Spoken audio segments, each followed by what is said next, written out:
जय श्री राम भक्तों, आप सभी का स्वागत है श्री रामचरितमानस वार्षिक पाठ के 56वें दिन की कथा में। वार्षिक पाठ में हम प्रतिदिन 3 दोहे पढ़ते हैं और मंगलवार के दिन 6 दोहे पढ़ते हैं, जिससे हमारी संपूर्ण रामायण 1 वर्ष से पहले 11 महीने में पूर्ण हो जाती है। जिन भक्तजनों पे समय की कमी रहती है वे प्रतिदिन 3 दोहों का पाठ करके श्री रामचरितमानस पढ़ने का सौभाग्य प्राप्त कर सकते हैं और अपना जीवन सफल बना सकते हैं। प्रभु श्री रामचंद्र की कृपा दृष्टि पा सकते हैं। तो शुरू करते हैं श्री रामचरितमानस वार्षिक पाठ। श्री रामचरितमानस वार्षिक पाठ प्रारंभ करने से पहले हम सभी देव देवताओं का आह्वान करते हैं कि वे भी हमारी श्री रामचरितमानस में सम्मिलित हों और हमें अपना आशीर्वाद प्रदान करें तथा प्रभु श्री रामचंद्र सभी का कल्याण करें। बोलो जय श्यावर रामचंद्र की जय। जय शिव शंभु, जय पार्वती माता की, जिन्होंने श्री रामचरितमानस की रचना की और प्रथम बार श्री पार्वती माता को सुनाई। उसके बाद सभी सप्तऋषियों का, गुरुजनों का निमंत्रण है, वे भी हमारी श्री रामचरितमानस में सम्मिलित हों। सभी देव देवताओं का आह्वान है, वे भी हमारी श्री रामचरितमानस में सम्मिलित हों। जय सरस्वती माता की जय, जय बजरंगबली की जय। तो शुरू करते हैं। जय श्री राम। जानी सबे सुर भूमि सुनी बचन समेत सने, गगन गिरा गंभीर भई हरिनी शोक संधे। मंगल भवन अमंगल हारी द्रवौ सुदशरथ अजर बिहारी। देवता और पृथ्वी को भयभीत जानकर और उनके स्नेह युक्त वचन सुनकर शोक और संदेह को हरने वाली गंभीर आकाशवाणी हुई। जानी डर बहो मुनि सिद्ध सुरेशा, तुम्हें लागी धरी हूँ नर बेशा। अनसन्ने सहित मनुज अवतारा, ले हूँ दिन कर वंश उदारा। हे मुनि, सिद्ध और देवताओं के स्वामियों, डरो मत, तुम्हारे लिए मैं मनुष्य का रूप धारण करूँगा और उदार पवित्र सूर्यवंश में अंशों सहित मनुष्यों का अवतार लूँगा।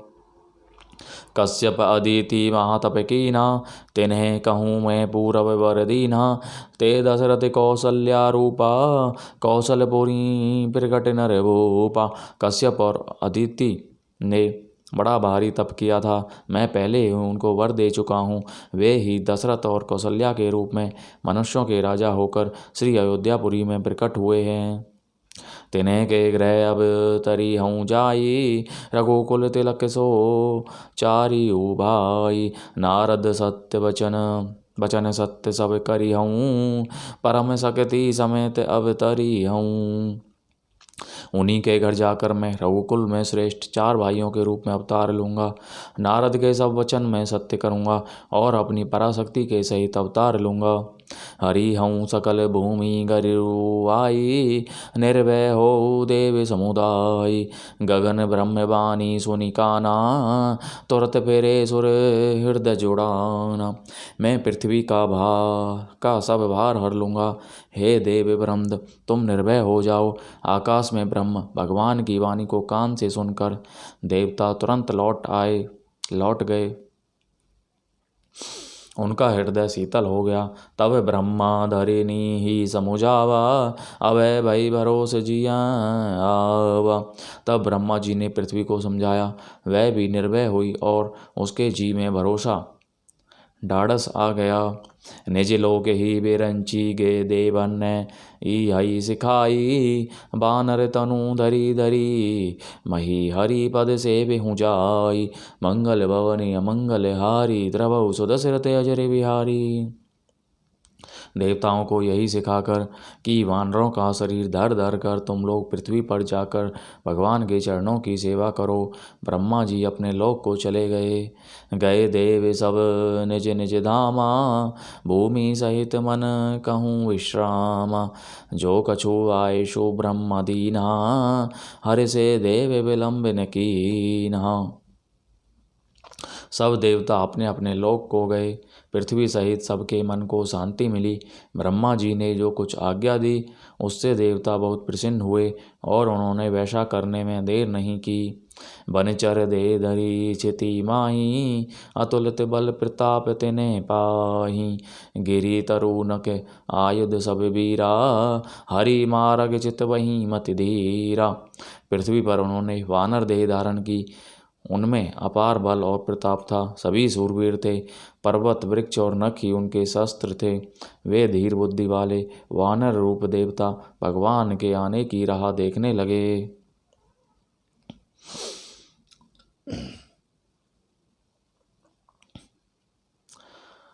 राजा दशरथ का पुत्रेष्टि यज्ञ, रानियों का गर्भवती होना। गिरी कानन जहें तहें भरी पूरी, रहे निज निज अनीक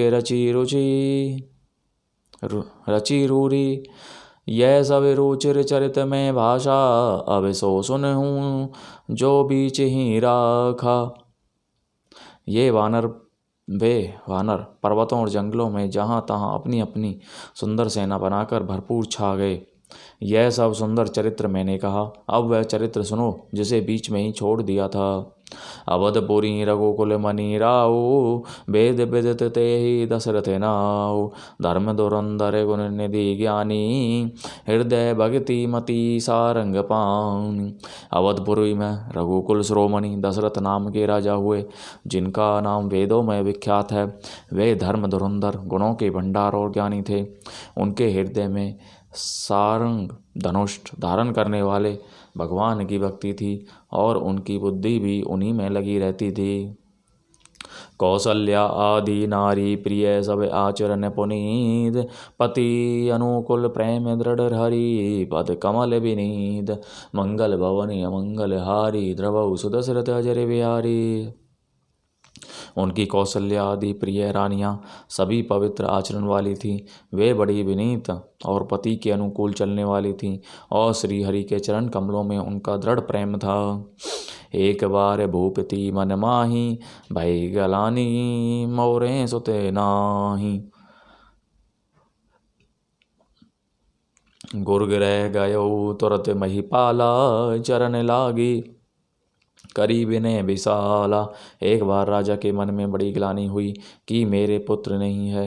राजा तुरंत ही गुरु के घर गए और चरणों में प्रणाम कर बहुत विनय की। निज दुख सुख सब गुरु ही सुनायो, कही वशिष्ठ बहुविधि समुझायो। धरो धीर हो यहीं सुतचारी, त्रिभुवन विदित भगत भयहारी। राजा ने अपना सारा दुख सुख गुरु को सुनाया। गुरु वशिष्ठ जी ने उन्हें बहुत प्रकार से समझाया और कहा, धीरज धरो, तुम्हारे 4 पुत्र होंगे जो तीनों लोकों में प्रसिद्ध और भक्तों के भय को हरने वाले होंगे। श्रृंगी ऋषि वशिष्ठ बुलावा, पुत्र काम शुभ यज्ञ करावा। भगति सहित मुनि आहुति दीन है, प्रगटे अग्नि चरु कर लीन है। वशिष्ठ जी ने श्रृंगी और ऋषि को बुलवाया और उनसे शुभ पुत्र कामेष्टि यज्ञ कराया। मुनि के भक्ति सहित आहुतियाँ देने पर अग्निदेव हाथ में चरु हविष्य यान्न खीर लिए प्रकट हुए। जो वशिष्ठ कछु हृदय विचारा, सकल काजू भासिद्ध तुम्हारा। यह हवि माटी देहु नृप जाई, जथा जोग जे ही भाग्य बनाई। और दशरथ से बोले, वशिष्ठ ने हृदय में जो कुछ विचारा था, तुम्हारा वह सब काम सिद्ध हो गया। हे राजन, अब तुम जाकर इस हविष्यान पायस को जिसको जैसा उचित हो वैसा भाग बनाकर बांट दो। तब अदृश्य भये पावक सकल सबहि समुझाई, परमानंद मगन नरप हर्षि ने हृदय समाई। मंगल भवनी मंगल हारी, द्रवौ सुदशरथ अजर बिहारी।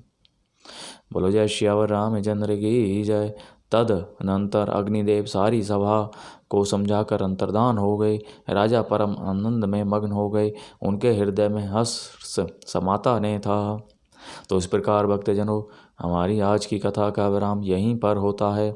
आज की कथा में हमने जाना कि श्री प्रभु देव देवताओं को, धरती माता को वरदान देते हैं कि वे शीघ्र ही पृथ्वी पर अवतार लेने वाले हैं और